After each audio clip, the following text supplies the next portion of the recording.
오늘 말씀의 제목은 하나님 안에 평안이 있습니다. 하나님 안에 평안이 있습니다 라는 제목으로 주의 말씀에 은혜 나누기를 원합니다. 사랑하는 성도 여러분, 오늘날 우리는 많은 이런 인맥 속에서 살아가게 됩니다. 그 이유는 소셜미디어, SNS가 이렇게 발달된 이유 때문입니다. 수많은 친구들이 생겨났죠. 이런 미디어의 발달로 인해서 우리가 많은 사람들과 이런 연결을 가지고 친구 사이를 맺어가는 것을 보게 됩니다. 저도 이렇게 카카오톡을 보면 이제 친구 목록에 친구들이 엄청 많습니다. 수없이 많고, 요즘에는 제가 최근에 들은 건데 이제 인스타그램에 DM이 제가 뭔지를 사실 얼마 전까지도 몰랐어요. 그래서 이제 물어봐서 알았더니 DM이 이렇게 쪽지를 보내는 거래요. 모르는 사람한테도 그냥 아이디만 보고 그 사람한테 쪽지 보내가지고 이렇게 그쪽에서 오케이 하면 서로 이렇게 또 친구가 되고, 그러니까 이게 소셜미디어가 이렇게 발달함으로써 우리가 사람과의 어떤 이런 연결고리를 갖는 그 범위가 굉장히 넓어지고, 우리와 굉장히 먼 사이가 될 사람들도 친구로 이어주는 그런 놀라운 시대를 우리가 살아가고 있습니다. 그런데 하지만 또 반대로, 또 역설적으로 이것에 대한 큰 단점이 있는데, 우리는 이러한 관계 속에서 깊고도 지독한 고독을 느끼기도 합니다. 사람은 많이 알고 그 범위는 넓어졌는데, 그에 반해서 그들과 진정한 관계, 진정한 함께함이 사라지기 때문에, 사람은 많이 알지만 진정한 함께함이 없다는 사실 때문에 더 외롭고 고독해지는 그런 관계를, 그런 결핍을 가지게 됩니다.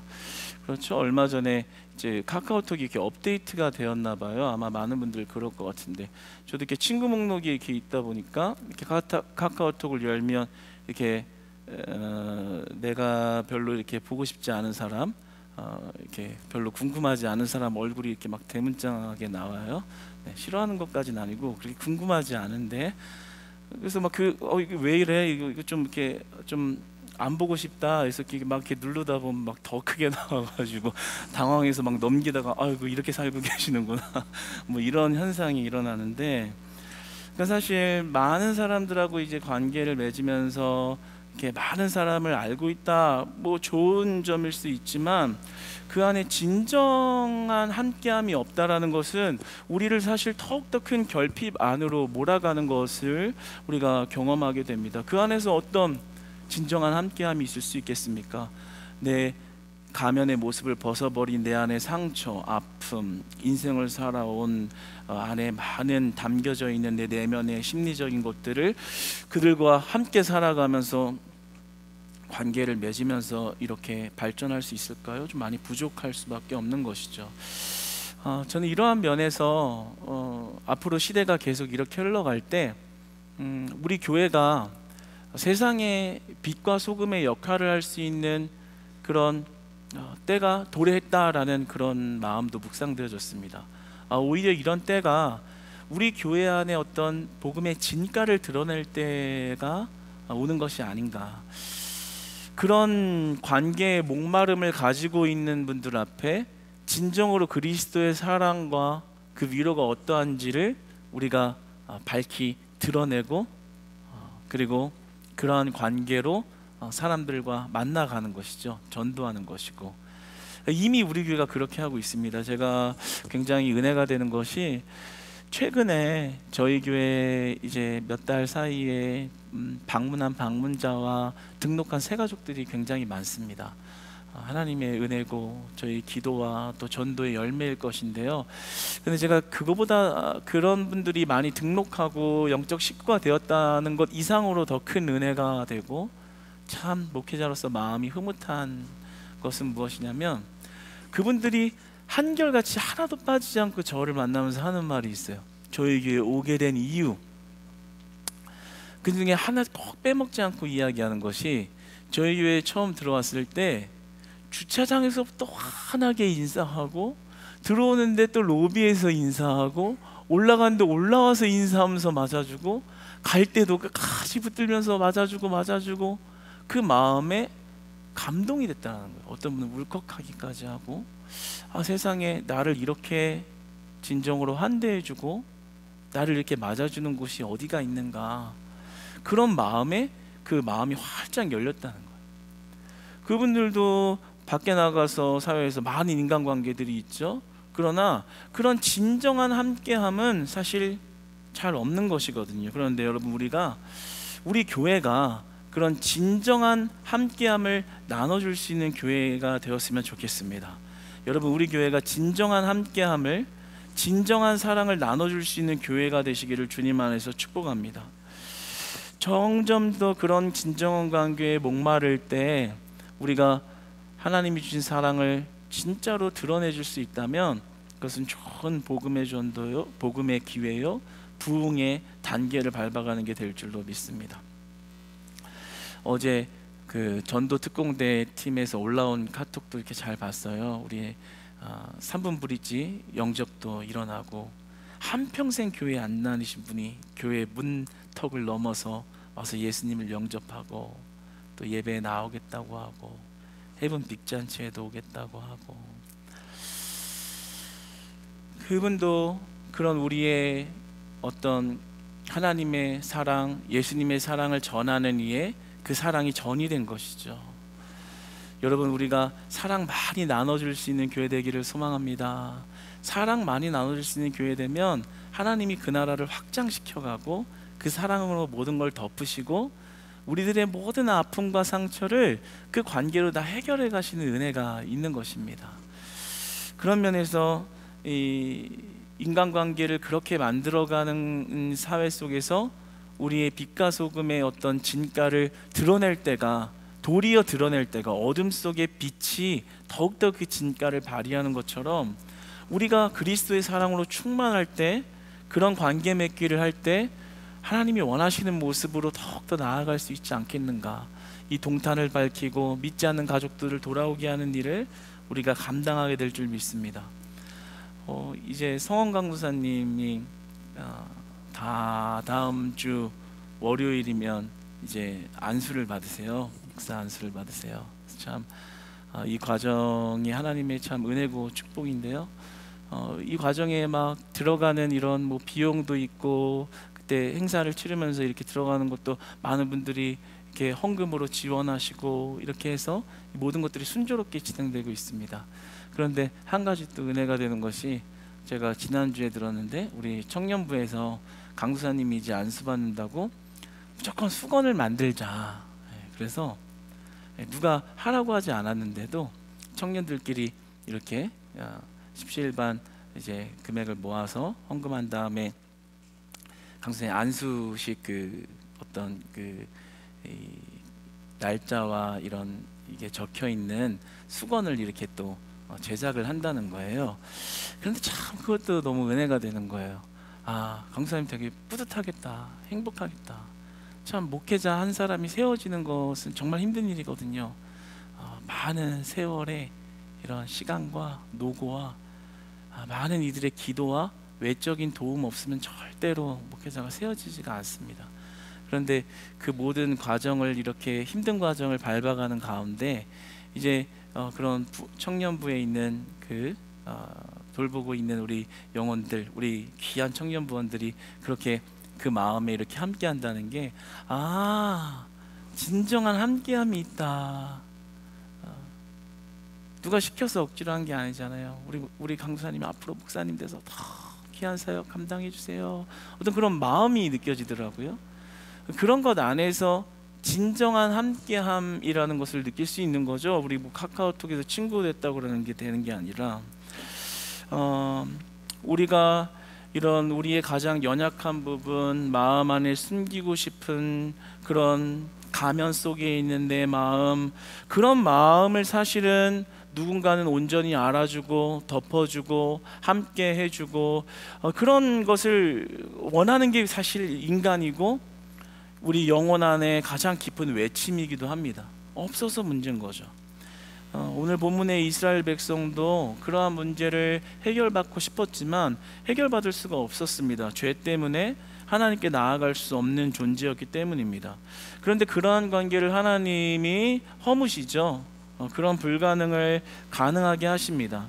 이 제사장의 성별식을 마무리하면서 하나님께서 우리에게 주시는 굉장히 큰 은혜를 보게 됩니다.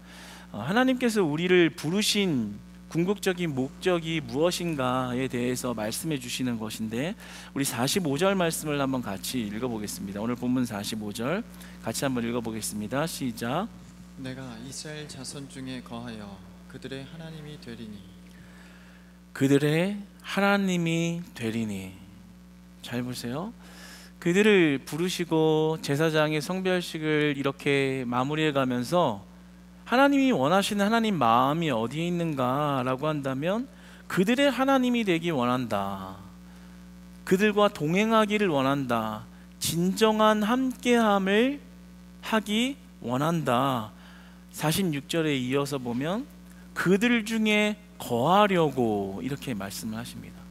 그들 중에 거하려고, 함께하려고.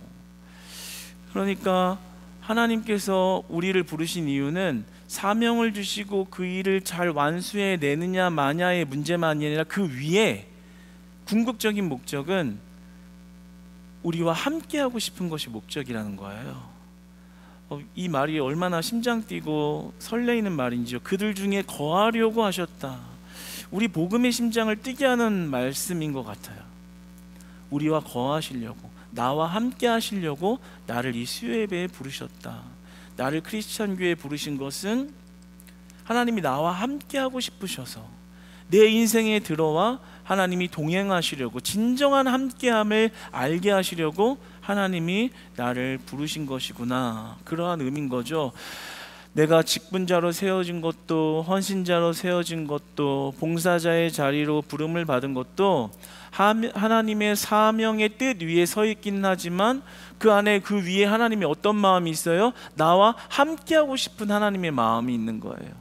그냥 부려먹고 어떤 일을 엄청 열심히 시켜서 결과물을 받아서 결과물이 좋으면 칭찬하고 결과물이 안 좋으면 혼내시는 하나님이 아니라 그 모든 과정 가운데 내가 너와 함께하기를 원한다. 진정한 관계를 맺기를 원한다는 거죠. 하나님이 진정한 관계를 맺기 원한다는 건 뭐예요? 내 마음 안에 깊은 곳을 다루기 원하신다라는 거예요. 내 마음 안에 있는 고통, 내 마음 안에 있는 상처, 내 마음 안에 있는 아픔, 내 마음 안에 사라지지 않는 내 심령의 죄악의 문제를 해결하시겠다라는 거예요. 이 문제를 누가 해결하는데요? 여러분의 카카오톡에 많은 친구들이 그런 문제를 듣고나 싶어 합니까? 안 듣고 싶죠. 두 번, 세 번 들으면 짜증내서 등 돌리는 게 사람이에요. 그러나 하나님이 내가 너희의 하나님이 되기를 원하고 내가 너희와 함께하기를 원하고 너희 중에 거하기 위해서 너희를 부르셨다라는 말은 여러분의 마음 안에 그 모든 문제를 하나님이 해결해 주고 싶다라는 말씀인 거예요.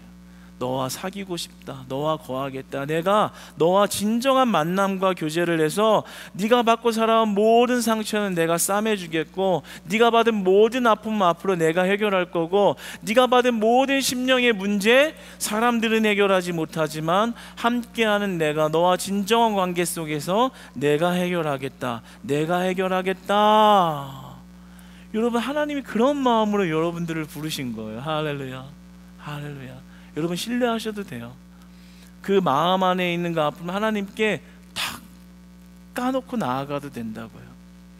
그 하나님이 그렇게 원하시기 때문입니다. 충분히 여러분들의 상처를 받아줄 수 있고, 충분히 여러분의 아픔을 받아줄 수 있고, 여러분이 세상에서 해결받지 못한 그 마음의 문제를 우리 하나님을 해결해 줄 수 있는 분이요, 해결해 주겠다라고 여러분들에게 간청하고 계신 거예요. 오늘 42절 말씀을 보면 이렇게 말씀하죠. 내가 너희와 만나고 내게 말하리라. 너희와 만나고 너에게 말하리라. 만나고 말하는 관계가 되겠다라는 거예요. 그러니까 하나님이 멀리 떨어져서 지시만 하고 결과물에 대해서 혼내는 직장 상사 같은 분이 아니라 만나고 말하겠다, 함께 하겠다. 너의 아픔도 듣겠고 너의 상처도 듣겠고 그거에 대해서 내가 말해주겠고 내 마음과 뜻과 방향이 어디인지, 너를 어떻게 건져낼 수 있는지 내가 늘 말해줄 거야. 너 인생을 버려두지 않을 거야. 내가 책임질 거야. 그 아픔 가운데서 어디를 바라봐야 할지, 어떻게 살아가야 할지 내가 너와 함께하겠다. 너희 안에 거하리라. 세상으로 맡은 내 안에 모든 소음도, 분주한 마음도 하나님의 관계 안에서 다 고요한 방이 되도록, 고요한 시간이 되도록 하나님 만들어 가시겠다는 거예요. 그분이 여러분을 가장 아껴주고 안아주시는 그 마음의 방법이라는 거죠. 진정한 함께함으로 함께하겠다. 괜찮다. 내가 너와 함께 있겠다. 나에게 와라. 이렇게 말씀하시잖아요. 45절에 내가 이스라엘 자손 중에 거하여 그들의 하나님이 되리니, 이스라엘의 하나님이 되리니, 크리스찬 교회의 하나님이 되리니, 우리 수요 예배 공동체의 하나님이 되리니, 이렇게 말씀하시는 거예요. 그러니까 여러분들이 예배하러 나올 때는 그냥 나오면 안 돼요. 예배 하나님이 오늘 나의 마음의 소리를 들어주실 거다. 내 마음의 중심 아시는 하나님이 만나고 말하리라 말하시면서 또 어떻게 나아가야 될지를 하나님은 나와 함께 하시며 알려주시겠다. 그 소망을 가지고, 기대를 가지고 나오는 모든 이들에게 하나님은 우리가 생각한 것보다 더 크고 흡족한 은혜 주시는 분인 줄 믿으시기 바랍니다. 우리의 삶이 너무 설레이지 않습니까? 기대되지 않습니까? 내가 너와 함께 하겠다. 내가 만나고 너에게 말하겠다. 그게 우리에게는 정말 큰 소망인 거예요. 에덴의 회복이 일어나는 과정인 거예요. 고린도후서 5장 17절 말씀 한번 같이 읽어보겠습니다. 시작. 그런즉 누구든지 그리스도 안에 있으면 새로운 피조물이라. 이전 것은 지나갔으니 보라 새 것이 되었도다. 아멘. 누구든지 그리스도 안에 있으면 너희는 이제 새로운 피조물에, 이전 것 다 지나갔다. 이제는 보라, 봐라, 미래를 봐라. 새 것이 될 미래를 봐라. 이전에 네가 하나님 모르고 살아가면서 하나님을 깊이 알지 못할 때 받았던 그 삶에서 받은 모든 마음의 아픔과 상처와 고통, 이전 것 다 지나갔으니 보라 새 것이 되었다. 내가 새 날을 주리라. 새 것이 되게 하리라. 이제부터 나와 함께하는 진정한 함께함을 가지고 나아가면 네 지난날의 것에 매여있지 말아라. 그리스도와 함께하는 삶은 새 날이요, 새 소망이요, 새 희망이 있는 날이요, 새 언약을 바라보는 날이니 내가 너와 함께하겠다. 너의 지난날의 아픔을 다 감추겠다. 싸매겠다. 꼬매겠다. 새로운 날을 바라보라. 하나님이 새 날을 주실 것이다. 사랑하는 여러분, 하나님을 진짜 만나면, 인격적으로 만나면, 하나님과 동행하는 깊은 교제의 단계로 들어가면 우리 지난날의 과거와 아픔은 그 안에서 해결되는 것입니다. 그리고 하나님이 우리에게 주시는 마음은 새 날을 바라보게 하시는 거예요. 어떤 새 날이에요? 이제 하나님 손을 붙잡고 나아가는, 기대되는 내일, 기대되는 오늘, 기대할 만한 미래, 그 인생이 되게 하시나라는 거죠. 사랑하는 여러분, 하나님 안에 행복이 있고 하나님 안에 평안이 있다는 사실을 믿으시기 바랍니다. 하나님 안에 있을 때 우리 안에 온전한 관계의 평안이 일어나요. 여러분들 아시죠? 사람들과의 관계에서는 좋을 땐 좋지만 상처받을 때가 있고 아픔이 있을 때가 있고 분노가 있을 때가 있어요. 그런데 하나님과의 진정한 사귐과 하나님과의 진정한 관계, 하나님과의 친밀한 관계, 하나님과의 교제가 일어나면 그 안에는 상처가 없어요. 하나님이 여러분의 삶을 만지기 시작할 때, 여러분의 심령의 중심에, 마음의 깊은 곳을 찾아와 교제하기 시작하면 오히려 여러분의 모든 아픔을 치유하십니다. 여러분, 그 하나님께 여러분의 전 인격적인 모든 마음과 여러분의 삶을 드리며 나아갈 수 있는 그런 열려져 있는 마음과 믿음 회복하시기를 축복합니다.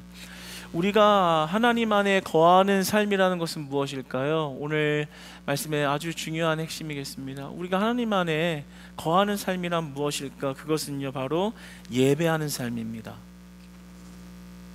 그 하나님의 친밀한 관계로 들어가는 삶이란 예배하는 삶입니다.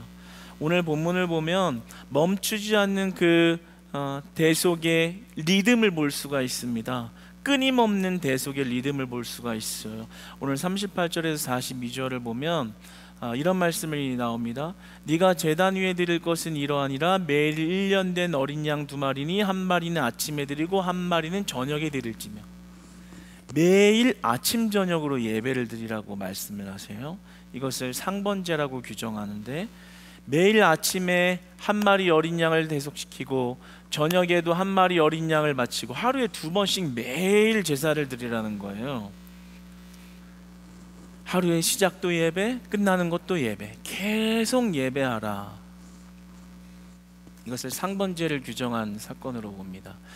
그러니까 하나님께서 하나님과의 만나고 말하리라, 하나님과의 교제가 일어나는 어떤 이 통로를 예배를 통해서 여셨다라는 거죠.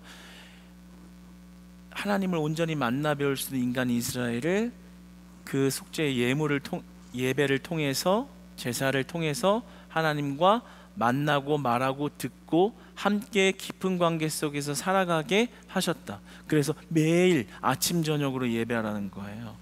사실 그래서 이런 하나님의 말씀의 방법과 그 원리를 따라 이 상번제의 의미를 우리는 부활시켜 크리스찬 교회가 처음 생긴 이래로 지금까지 우리는 주일 안식일에 아침부터 저녁까지 예배를 드립니다. 아침에 예배, 저녁에 예배. 그 원리가 사실 이 말씀의 근거에서 나온 거예요.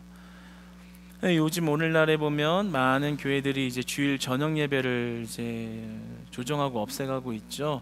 그래서 그 이유를 살펴보면 이제 현대인들이 바빠서 이제 가족끼리 모일 시간이 없고 쉴 시간이 없으니까 주일 저녁 오후에 이렇게 예배 점심 지나 드리고 나머지 시간은 좀 이렇게 시간을 보내야 되지 않느냐라는 그런 의미예요. 그리고 뭐 신학적으로는 이제 영적 예배, 그리스도 이후에 이제 영적 예배에 대한 부분을 근거로 해서 그렇게 이야기하는데, 그것이 틀린 것이 절대 아니고 비판하고자 하는 마음 전혀 없습니다. 그런데 오늘 말씀의 의미를 이렇게 살펴보면서 볼 때, 왜 하나님께서는 아침에 한 번 예배 드리면 됐지 왜 저녁에 또 드리라고 하고, 왜 또 아침 저녁으로 자꾸만 예배를 드리라고 할까?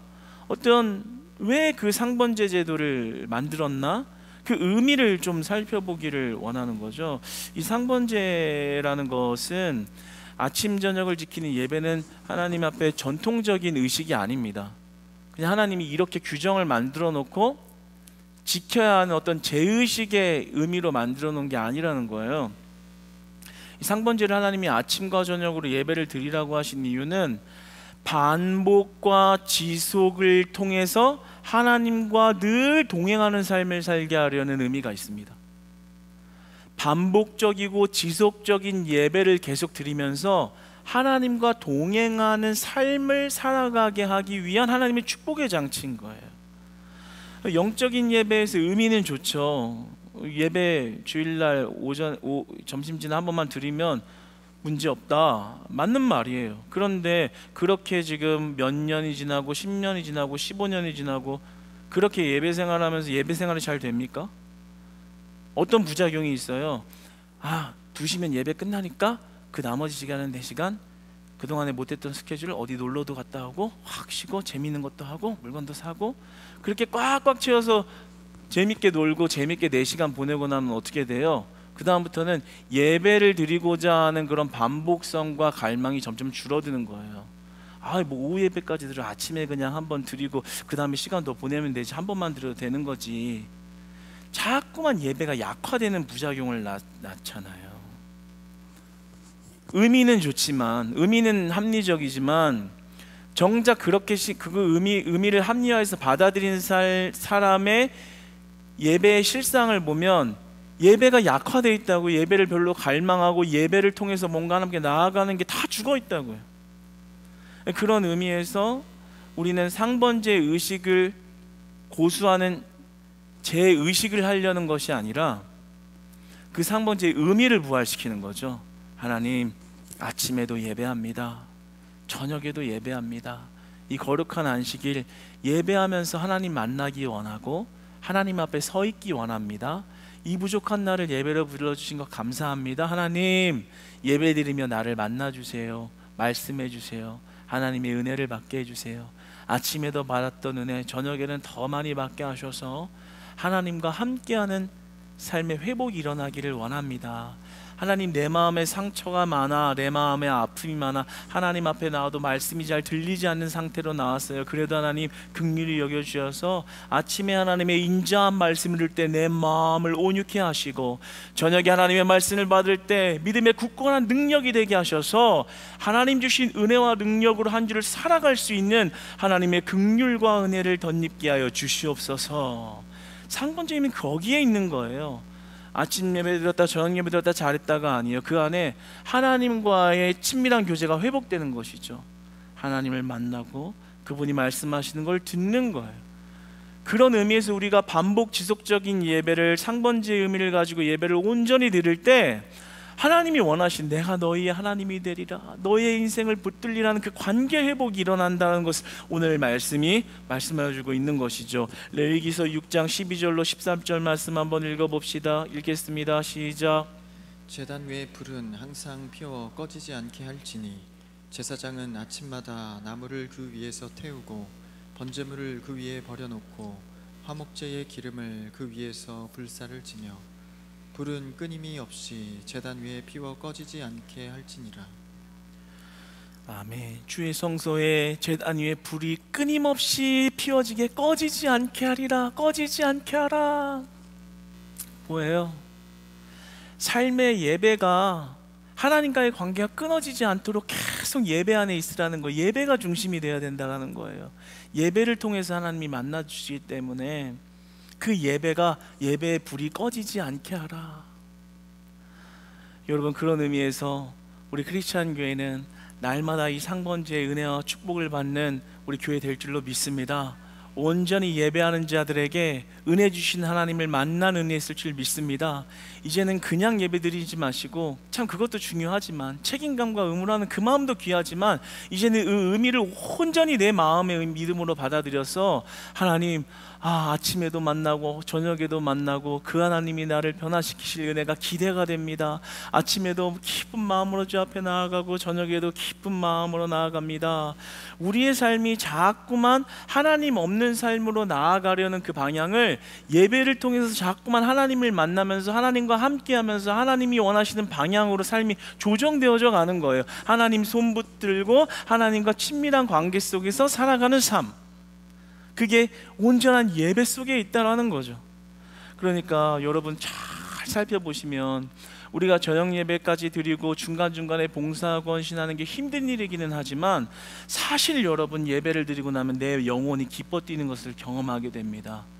그래서 어쩔 때 여러분들이 저녁 예배를 빠지게 되고 한 주, 두 주를 못 나오게 되면 한 주는 마음이 편할지 모르지만 두 주, 세 주 지나고 네 주 지나가다 보면 마음에 영적 공허함이 찾아오기 시작해요. 하나님이 채워주시는 그 마음에 어루만지심이 결핍이 되니까 예배에 나가야 된다. 내가 여기서 잠깐 누워서 쉴 때는 좋을지 몰랐지만 하나님이 나를 만나주시고 말씀으로 내 귀에다가 말씀하시며 채워주시는 그 놀라운 그 충족이 없으니까 인생을 왜 사는지를 모르겠다, 이런 마음이 드는 거예요. 그래서 신실한 예배 드리는 분들은 그런 고백을 해요. 저는 예배 몇 번 안 나왔더니 마음 안에 그 채워지지 않는 것들을 느끼게 된다고. 하나님의 은혜가 임한 거죠. 하나님의 말씀이 그 안에 말씀하고 계시고 함께하고 있기 때문에 영적으로 그러한 것을 느끼게 되는 거예요. 사랑하는 여러분, 우리가 우리의 삶이 예배 중심의 삶이 되시기를 축복합니다. 여러분의 삶을 다 조정하셔야 돼요. 그래도 우리 수요예배 공동체는 이런 예배 중심의 삶이 된 분들로 믿습니다.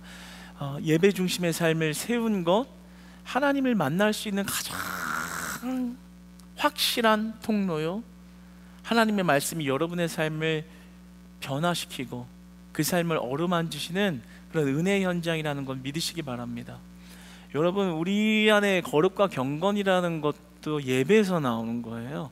예배에서 하나님이 내려주신, 수직적으로 내려주신 말씀을 받아서 삶에서 그리스도와 연합하여 그 말씀대로 살고 다시 하나님께 예배로 올려드리고 다시 하나님이 말씀하시고 그 말씀으로 살아가고 다시 예배로 올려드리고, 이 트라이앵글 속에서 우리의 경건과 거룩의 능력이 나온다는 것입니다. 여러분, 우리가 예배 중심의 삶을 회복해야 합니다.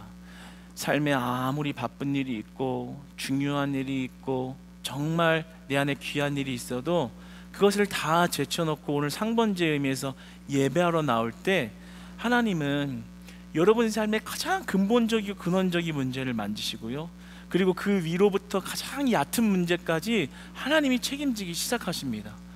여러분, 그런 의미에서 여러분의 삶을 온전히 조정하시기를 바랍니다. 하나님, 먼저 예배하겠습니다. 나 오늘 너무 바쁘고요, 솔직히 오늘 예배 갈 마음이 아니에요. 그래도 하나님 앞에 예배하겠습니다. 하나님이 만나주세요. 하나님 말씀해 주세요. 출애굽기 25장 22절을 보면 하나님께서 성막 안에서 우리와의 관계를 맺는 것에 대해서 이렇게 말씀하십니다. 거기서 내가 너와 만나고, 거기서 내가 너와 만나고. 성막 안에서 만나주시는 하나님의 모습을 보는 거예요. 사랑하는 여러분, 여러분이 여러분의 삶의 가장 우선순위를 다른 게 아니라 예배에 맞출 수 있는 믿음이 온전히 회복되기를 축복합니다. 예배에 맞출 수 있는 믿음으로 조정되시기를 축복합니다. 아무리 어려워도 내가 예배를 삶의 우선순위에 두잖아요. 그 사람은 하나님이 붙드시는 인생이 될 수밖에 없는 거예요. 하나님이 손 꼭 붙잡고 하나님과 동행하는 인생이 될 수밖에 없는 거예요. 하나의 의식이 아니라는 거죠. 그 의식을 넘어 그 위에 우리를 만나주시는 그 비밀과 은혜가 있다라는 거예요. 사랑하는 여러분, 매번 수요 예배 때마다 하나님을 만나시고 하나님의 말씀을 듣고 그 말씀이 여러분의 삶을 변화시키고 그 말씀이 여러분의 능력이 되고 금요 예배 때 만나주시는 하나님의 은혜가 여러분의 삶을 다 뒤집어 놓고 주일 하루 종일 드린 예배로 말미암아 여러분의 무너진 삶이 부활되어지고 살아나고 축복을 받고 기적을 받고 하나님의 놀라운 은혜가 끊어지지 않는 이 제단의 불과 같은 그런 예배자들과 공동체 되시기를 축복합니다. 예배가 그렇게 중요하다라는 거죠. 그런 놀라운 의미가 있다라는 거예요. 하나님 만나고 싶어요. 예배 나오면 된다라는 거예요. 진정한 예배를 통해서 우리에게 말씀하시는 하나님인 것입니다. 오늘 본문 46절을 한번 보면서 그 예배 가운데 우리가 또 상기하며 지켜야 할 그 모습을 한 가지 더 살펴보기를 원합니다. 우리 46절 한번 읽어보겠습니다. 시작. 그들은 내가 그들의 하나님 여호와로서 그들 중에 거하려고 그들을 애굽 땅에서 인도하여 낸 줄을 알리라. 나는 그들의 하나님 여호와니라. 하나님이 예배할 때 기억하래요. 애굽 땅에서 인도하여 낸 그들의 하나님 여호와인 줄을 알리라. 예배라는 것은 그냥 주어진 게 아니라는 거죠. 과거에 애굽에 매여 있는 나를 구원하신 하나님의 은혜가 예배할 수 있게 하셨다라는 거예요. 그러니까 예배가 그냥 주어진 게 아니라 하나님의 구원의 은혜가 임해서 그 은혜 때문에 우리가 이곳에 있다라는 거죠. 근데 이 사실을 예배 때마다 기억하라는 거예요. 내가 그리스도의 은혜 아니면 이곳에 올 수 없는 자인데 그리스도의 은혜가, 그리스도를 믿게 하신 그 은혜가 나를 이곳에 있게 했다라는 그 감격 속에서 예배하라는 겁니다. 그 사실을 기억하라는 거예요. 그 은혜 아니었으면 나는 지금 여기 없었겠지. 그 믿어지는 은혜가 아니었으면 나는 내가 여기 있을 이유가 없었겠지. 돈 벌러 나갔겠지. 세상으로 나갔겠지. 세상에서 쾌락과 즐거움을 누리면서 그것이 좋소이다 하고 있었겠지. 그런데 그 애굽 땅에서 이스라엘을 구원해낸 것처럼 그 하나님 없이 살아갈 나를 건져주신 은혜가 나를 이 크리스찬 교회 예배당으로 부르셨지. 그것을 기억하며 예배하라는 거예요. 타성에 젖어들어서 예배가 그냥 의식, 아무런 생각 없는 습관이 되어서는 안 된다라는 거예요. 사랑하는 여러분, 혹시 그런 타성에 젖어서 그냥 발걸음만 움직이며 예배하는 여러분 계실지 모르겠습니다. 그러나 여러분, 진정한 예배 회복을 위해서 여러분이 이곳에 있는 시간과 있는 장소와 있는 모든 현상이 하나님의 철저한 은혜라는 것이 여러분 믿어지고 감동되어지고 감격되어지고 감사하여지고 기뻐하여지는 예배의 회복이 일어나기를 축복합니다. 회복이 일어나기를 축복합니다. 하나님의 은혜를 받으시기 바랍니다. 하나님의 은혜가 있어야 돼요. 우리가 타성에 젖어들잖아요. 그럼 그때부터 타락해요. 예배에 나오는 게 당연해지고 내가 당연히 이곳에 올 수 있겠죠. 발이 있고 손이 있으니까 있겠죠. 그런 사고가 들어올 때부터 우리는 타락하는 거예요. 그때부터 감격을 찾는 거예요. 오늘 설교자가 얼마나 나를 감격시키나 한번 보자.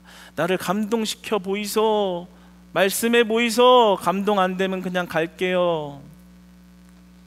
타락하기 시작하는 거예요. 그런데 하나님이 주시는 은혜의 시작은 하나님, 내가 예배할 수 있는 것이 은혜군요. 그러니까 올 수 있는 것 자체가 은혜가 되어야 돼요. 이미 성전 발문 들이면서부터 은혜가 되고 감사가 있고 감동이 있고, 하나님 불러주셔서 감사합니다. 예수님 모르고 살았으면, 내일 어떻게 하다가 죽었으면 나 평생 지옥 갈 사람인데 어떻게 나를 건져주셔서. 여러분 생각해 보세요. 여러분 인생이 지금 여러분 계획대로 이렇게 와 있는 것 같지만, 한 치 앞을 모르는 게 인생이라는 걸 깨달은 사람들이 인생의 맛을 좀 아시는 분들 아니에요. 내가 내일 건강할 거라는 걸 누가 보장하는데요? 뉴스에 나오는 사건 사고로 죽은 사람이 내가 될 거라는 걸 누가 보장하는데요? 그럼에도 불구하고 그런 하치앞을 알 수 없는 인생사에 있어서 하나님이 그 인생의 시간의 틈에 들어오셔서 나에게 예수님 믿게 하시고, 믿게 하셔서 예배하게 하신 것은 하나님의 전적인 은혜로 여러분을 너무나도 귀한 영혼과 귀한 형제와 자매와 귀한 백성으로, 귀한 가족으로 여기셨기 때문인 줄 믿으시기 바랍니다. 하나님이 정말 많이 사랑하셔서 부르신 거예요. 그렇다면 예배하러 나올 때 그 은혜가 흘러야 되는 거예요. 하나님 감사해요. 하나님 은혜 아니면 여기 올 수 없는 사람인데, 하나님 감사해요. 오늘 회사에서, 사회에서 너무 치이고 힘들고 관계에서 고생하고 힘들고 다 내려놓고 싶었는데 예배당에 발을 디디니까 하나님 그 마음이 다 사라지네요. 할렐루야. 하나님 은혜인 거예요. 우리가 탓성에 젖어들기 시작하면 그때부터 타락하죠. 뭐가 날 감격할까? 이 교회는 어떤 프로그램이 있나? 어떤 시스템이 있나? 공간은 어떤가? 사람들의 모양새는 어떤가? 하나님 그런 거를 말씀하고 계시지 않아요. 애굽에서 구원하여 네가 여호와 하나님 한 분인 줄 알게 하려 함이니라. 너를 건져서 이 예배의 처소로 부른 게 하나님이라는 사실을 늘 잊지 말라. 그 하나님께 감사하라. 그 하나님께 온 마음을 다해 예배하라. 너를 부르신 것이 하나님의 은혜다. 이 말씀을 하시는 거죠. 여러분이 진짜 고생도 해봐야 돼요. 예배 없는 곳에서 예배를 못 드려버리는 고생도 해봐야 돼요. 저는 그런 것들을 경험했거든요. 이제 군대 안에서 이제 예배를 못 드리는 환경이 있잖아요. 이제 저는 GOP도 많이 가고 GP도 가고 군사 경계선 그 안에 가장 깊은 데도 가보면 거기는 교회가 없어요.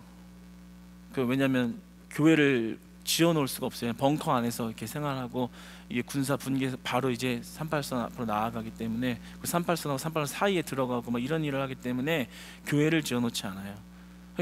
예배를 못 드리죠. 거기 있는 크리스찬들은 어떻겠어요?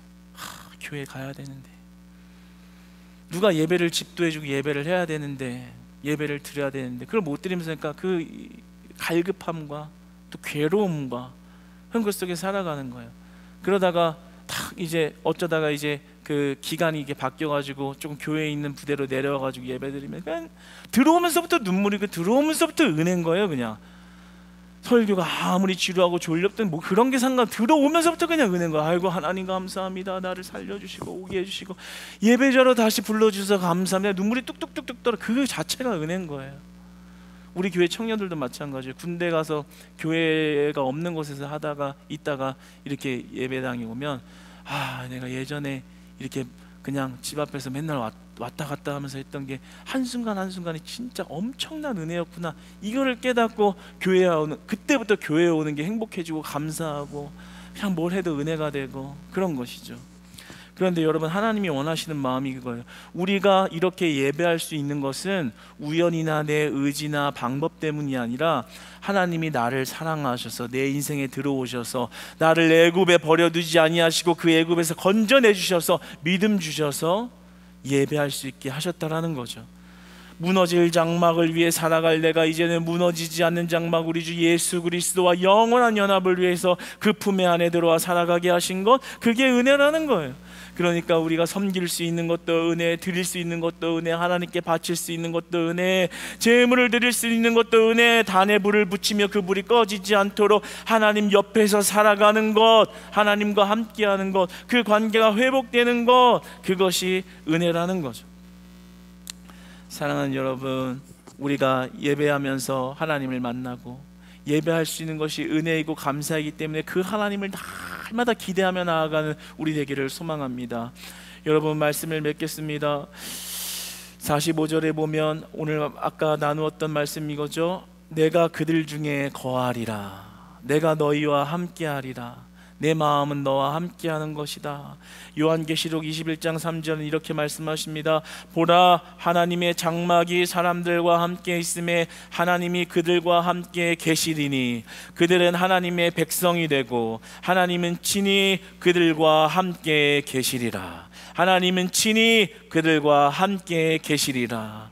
종말의 때 우리의 장막이 다 무너지고 나서 우리가 회복해야 될 회복은 부귀 영화를 누리는 것이 아니라 그들과 하나님이 함께 하시리라, 함께 계시리라. 에덴의 회복, 온전한 연합, 하나님과 에덴에서 아무런 거리낌 없이 함께 그 밭을, 그 산을 거닐며 하나님 손잡고 다녔던 그 관계를 회복시켜 주신다는 겁니다.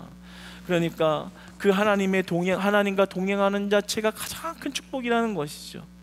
그 동행을 뭐로부터 한다고요? 예배를 통해서 한다고요. 그러니까 여러분이 오늘 예배에 나온 건 얼마나 귀한 것입니까? 이렇게 하나님을 만나고 다시 하나님의 음성을 듣고 그 음성에 공급받아 하나님, 맞아요. 내가 오늘 오기 전까지, 예배 오기 전까지는 내 마음대로 생각하고 도저히 마음이 정리가 안 되는데 역시 하나님 말씀이 맞습니다. 오늘 예배 드리고 나서 다시 하나님 말씀대로 순종해 볼게요. 다시 하나님 말씀대로 나아가 볼게요.